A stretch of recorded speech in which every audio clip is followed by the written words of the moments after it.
Here we are, the day after the apostasy. We're in the park that we did the wedding at. It's closer to the house. Got a more comfortable feel to it. I guess I'll start as we started, as we came to the park.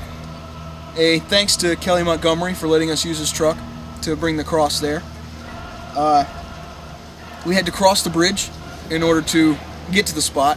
It was beneath some nice cedar trees, as I can see across the way.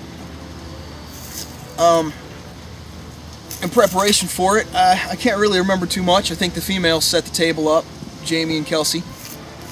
I remember changing out, getting into the Jesus robes, putting the wig and the beard on, mounting the cross, and this time the ties were different. It got tied at the ankles instead of tied to the wood posts, so I wouldn't be sliced and diced. A little more comfortable this time. Demon's very excited, juiced up. A lot of energy coming off of the grouping of Christians that were across the creek. I remember being raised up, though what time I can't really remember. It was before Adam had spoken the Enotion. I think it was after one of the prayers. I positioned the crosspiece a little too high this time, so I was a little wibbly wobbly, and Jamie got to be in the nexus of the energy, where it really combined it around me. Remember the blood and how it was colder than normal. You can feel it splashing. I had blood all across my chest, all over my legs. I had even had it up on my face. Always an interesting experience. Always something fun. I suggest it, though not with an unpracticed practitioner. I can't rightly say as to when the possession took place, but I do remember being on the cross and wanting to yell out, call out for help again, tell him to let me down, but I fought it, and all I managed to do was twist my head, just turn my head about. When the cross was brought down, my ankles and wrists loose, I was still tied about the waist, and with numb hands I had to fumble at the rope to release myself. It was fun. It's fun being slathered in blood. I know it sounds strange, but it was. And finally got off and up as Adam was speaking Enotion. I could feel the thing want to move around him, to move towards the altar table where the females were standing.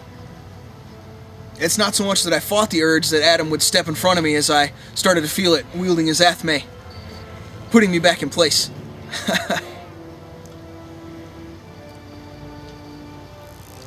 I remember him commanding the snakes, Dahaka, and another whose name eludes me,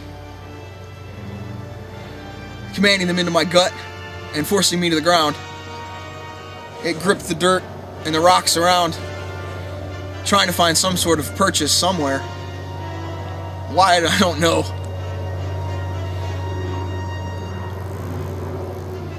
I remember it trying to defy him, telling him that his simple serpents wouldn't work, that man had eaten of its flesh and drank of its blood for 2,000 years, in a natural amount of time for a king to rule. But when threatened with its immortal soul being devoured, it gave up, it gave in, it stopped, and submitted to the devil.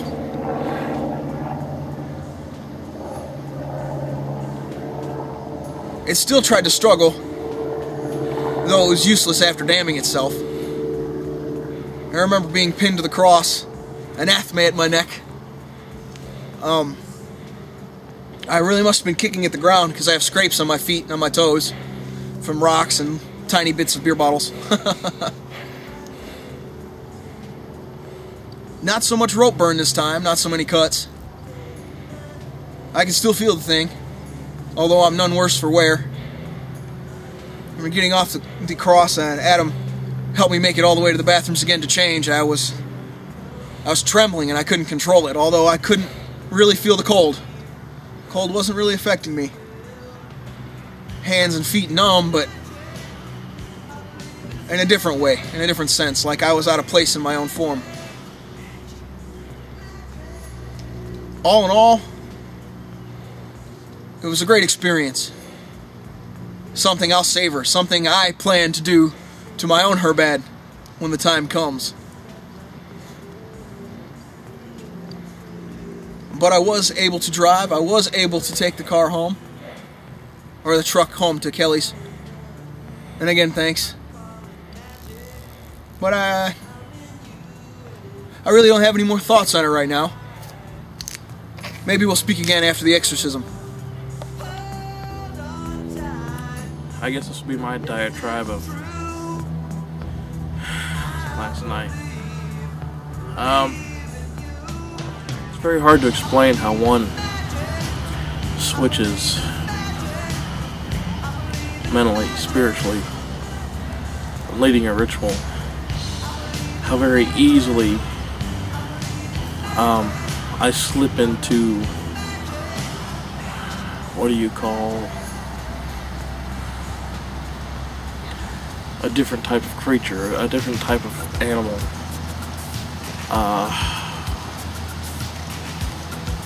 I wrote about True Evil, talking about that concept of being able to objectify.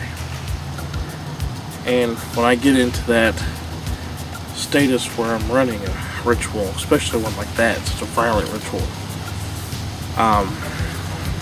which is one of the reasons why I'm not putting this ritual up, because it is very violent. And I would say I took it a little too far. I took it a little too far, but it had to be done. I did what had to be done. Nobody's hurt. People are wrecked spiritually, but nobody's hurt. I think the thing that really drove me and pissed me off the most was we had about 5 fucking Christians on the side of the creek. And they was over there speaking in tongues, hooping and hollering, and fucking singing fucking the Lord's Prayer and all this bullshit. And just as I was hitting the Enochian keys, this fucker's over there, and I'm thinking to myself, do we have a Muslim protesting across the creek? What the fuck is going on? This thoughts in my head. I didn't say anything. So I started on the Enochian. The fucker tried to raise his level, so I just rose my shit up straight and snapped him right out of this fucking tongue shit. At the same time, I'm trying to control this fucking angelic form standing in front of me, while I'm dealing with its backing in the background. I had to shut the shit off spiritually first before I could deal with what was in front of me. Not that it was a hard task. I mean, once that happened, everything from the other side of the creek was fear, and I was able to feed the demons around us, so it wasn't an issue. It was just aggravating as hell. I highly did not appreciate the extra attention, and I apologize for my phone going off. It'll stop in a second.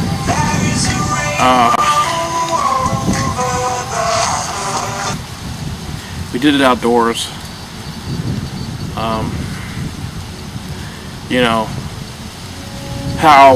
How do you in a human form, and with somebody you love in human form, but you have the ambience and the symbionce of a fucking demon in your husk controlling things while you're controlling with it, against somebody you love who has an angelic form inside of them, and they are the enemy.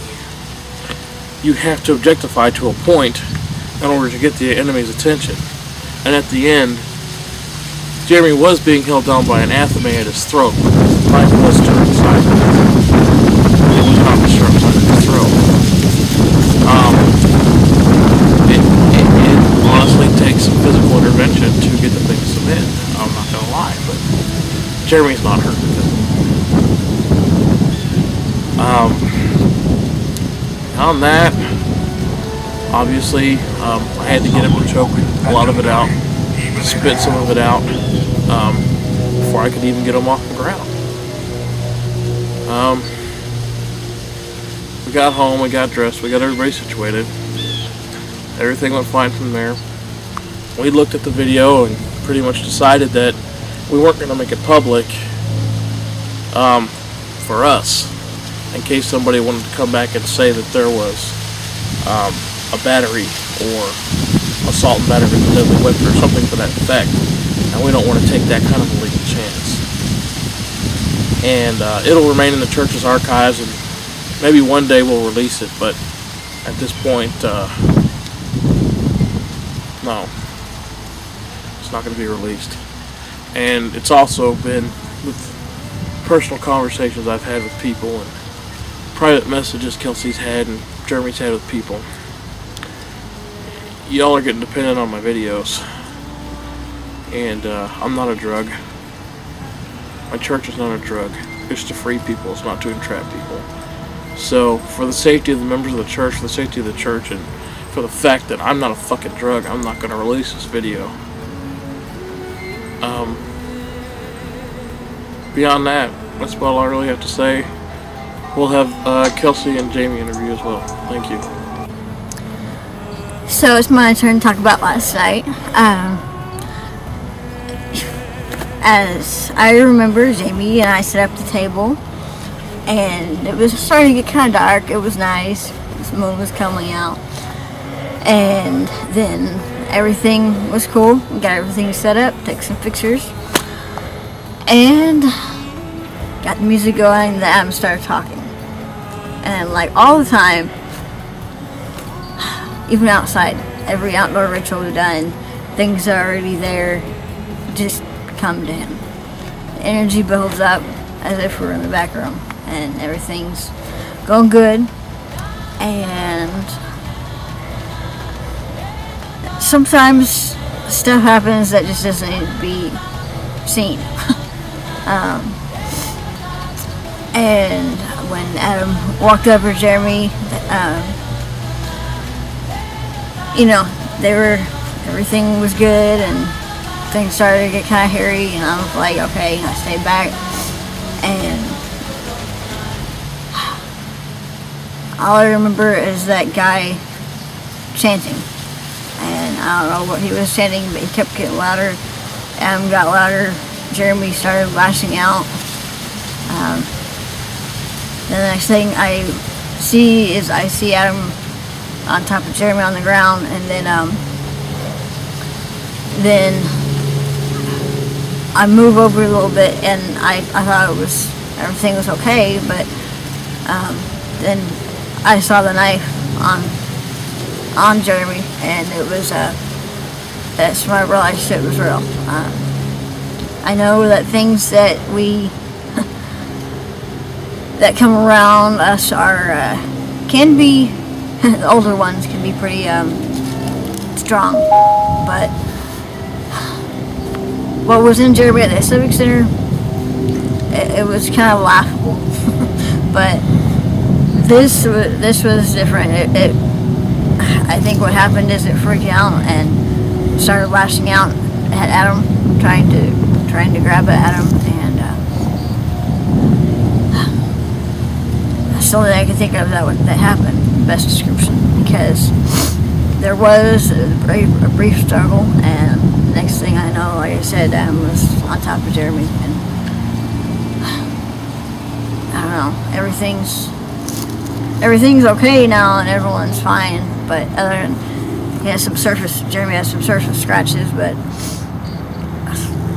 everyone's fine. The people stopped chanting, and all the people in their cars got a good look at what happened, because there was people gathering outside, but they wouldn't come out because it was too cold, so they stayed in their cars.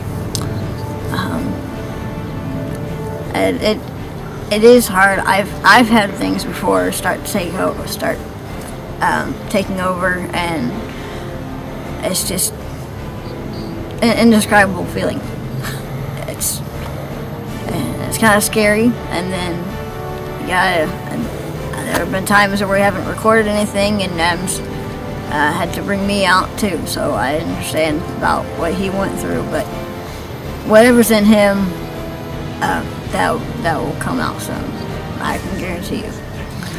So everyone's okay, everything's fine, everything went good, but some stuff just doesn't need to be seen. And